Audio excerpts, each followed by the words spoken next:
आता मी इकडे हातपाय धुते कारण गुलाल झालेलं ना, पण ते काही निघना बाई. हे बघा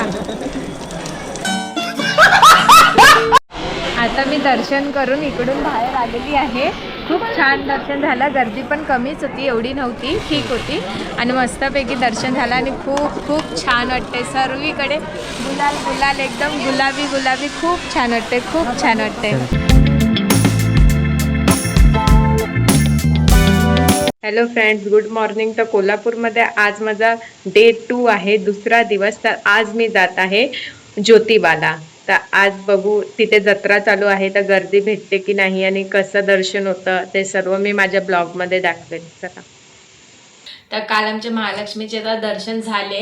तर आता आज आम्ही जाणार आहेत ज्योतिबाला, जिथे चालू आहे ज्योतिबाची जत्रा. ती वर्षातून एकदा असते पौर्णिमेला. काल पौर्णिमा झाली आणि आज सुद्धा जत्रा आहे तिकडे, म्हणून आज आम्ही जाणार आहेत जत्रेला बघायला.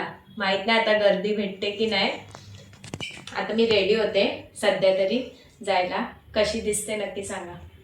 तर जेव्हा आम्ही काल इथे आलो स्टेशनला तर खूप पाऊस चालू होता. तर असं म्हणजे इकडच्या लोकांनी सांगितलं, आम्हाला तर माहित नव्हतं, मला तर माहितच नव्हतं की असं काय आहे. इकडच्या लोकांनी सांगितलं की जेव्हा ज्योतिबाला जत्रा होते तर तो जे गुलाल उडवतात पिंक कलरचा, ते धुण्यासाठी पाऊस येतो दरवर्षी पौर्णिमेला.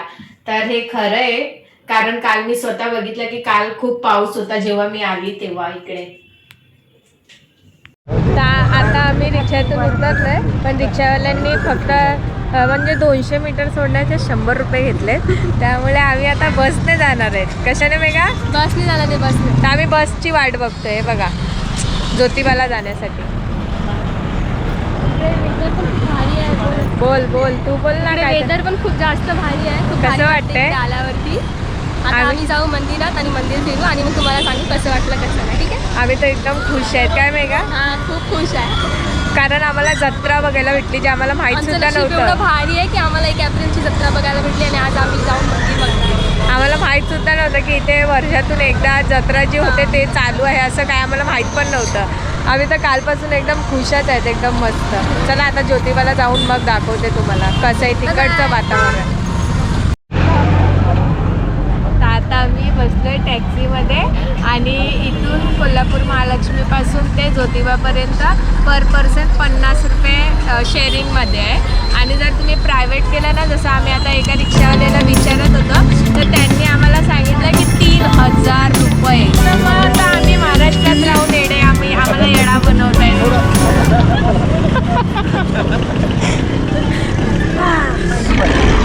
म्हणून आम्ही 3000 रुपये न देता शेअरिंग टॅक्सी पकडली, जिकडे फक्त 50 रुपये भाडं आहे. आणि तो ऑटोवाला नाही तर आमच्याकडून असे 3000 त्याने काढून घेतले असते.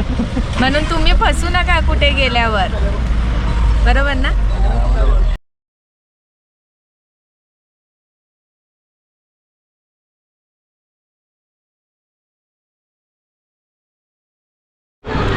फायनली आता मी ज्योतिबाला पोचलेली आहे, खाली उतरली आहे टॅक्सीमधून आणि दर्शनासाठी आता आम्ही जातो. इकडून जाणार आहेत आम्ही. हे बघा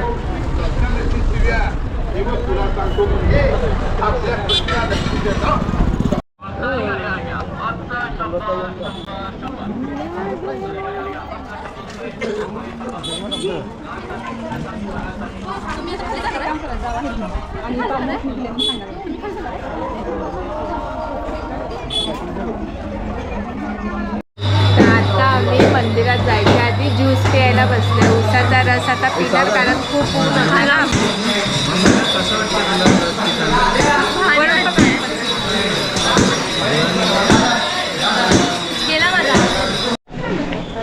आता समोर मंदिर आहे आणि मंदिराच्या आजूबाजूला तुम्ही बघा पूर्ण हॉटेल आहे. तर त्या मंदिराचा व्ह्यूच पूर्ण गेला आहे, म्हणजे मंदिर आहे तर दिसतच नाही. असं वाटतं तिकडे पण घरच असेल.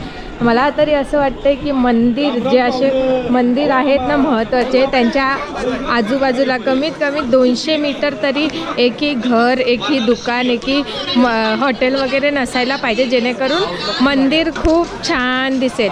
आता आम्ही साऊथला गेलेलो तर साऊथला एवढं छान होतं ना की आजूबाजूला एकही घर वगैरे नव्हतं आणि फक्त मंदिरच होतं. खूप छान वाटलं तिकडे. आणि इकडे बघा फायनली आता आम्ही एंटर करतोय आतमध्ये. मंदिर बघा किती छान वाटतं, एकदम पिंक पिंक.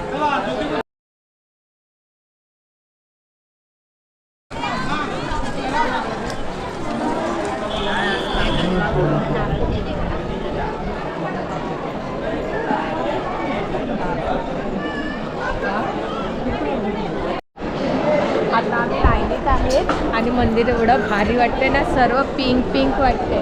कारण इथे काल जत्रा होती ना आणि पाऊस आला तर थोडंफार सर्व गुलाल धुलून गेलं आहे एकदम. आता तरी पिंक पिंक वाटते, एकदम मस्त वाटते.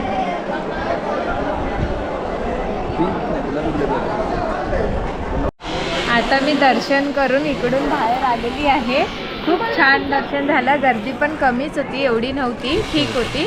आणि मस्तपैकी दर्शन झालं आणि खूप खूप छान वाटते. सर्वीकडे गुलाल गुलाल, एकदम गुलाबी गुलाबी. खूप छान वाटते, खूप छान वाटते.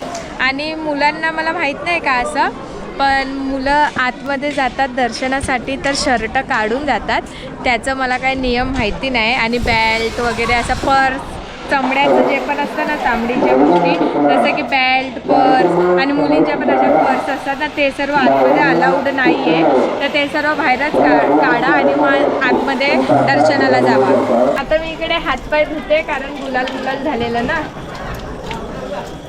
पण ते काही निघना बाई. हे बघा मित्रांनो, खूप ऊन होता म्हणून मी आता पित आहे लस्सी. दर्जेदार उत्पादन कृष्णा लस्सी, कृष्णा श्रीखंड कृष्णा दूध आणि कृष्णा तूप. थंडगार कृष्णा मस्त आहे, लस्सी. मस्त आहे. कृष्णा लस्सी थंड थंड उन्हानं एकदम. वैतागलेल्या जीवाला थंडगार करा. पौष्टिक. यायला तर रिक्षा, टॅक्सी सर्व काही होतं, पण आता जाण्यासाठी ना एक टॅक्सी आहे ना एक रिक्षा आहे. तर सध्या आम्ही आता उभे आहेत इकडे वरतीच. बघू आता टॅक्सी किंवा काहीतरी आम्हाला भेटतं काय, रिक्षा वगैरे, टॅक्सी वगैरे. असे खूप जण उभे आहेत तिकडे. हे बघा टॅक्सीच नाही आहे इथे. आता बघू टॅक्सी आली तर आम्ही मग खाली जाऊ. तर आता बसमध्ये मी बसलेली आहे. बसमध्ये खूप गर्दी आहे. हे बघा आता आम्ही इथून चाललोय खाली. आता तिकीट किती घेणार ते आता मला सध्या माहिती नाही आहे. आता बघू किती घेतात. येताना तर आम्ही फक्त 50 रुपयात आलेलो. आता जाताना किती घेतील ते काय आता अजून मला माहिती नाही आहे. आता आले आहोत रंकाळा तलावात. हा आहे रंकाळा तलाव कोल्हापूरचा. खूप छान आहे. हे बघा आता आम्ही इकडे फिरू मस्तपैकी. डायरेक्ट ज्योतिबावरून आल्यामुळे ना सर्व तोंडाकडे बघतात कारण असं गुलाल वगैरे लागलं आहे म्हणून. तर आता आम्ही इकडे जरासं फिरू. बोटीत वगैरे जर बसलो तर बसू, नाही तर मग नाही.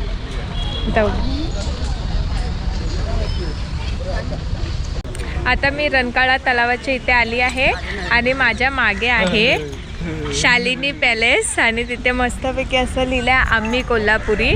तर आम्ही मस्त इथे फोटोशूट वगैरे काढले. समोर तलाव आहे आणि आता आम्ही जरासं फिरू, काहीतरी खाऊ पिऊ आणि मग जाऊ जरा आराम करू, निवांत जरा झोपू मस्तपैकी. आज खूप थकलोय आम्ही.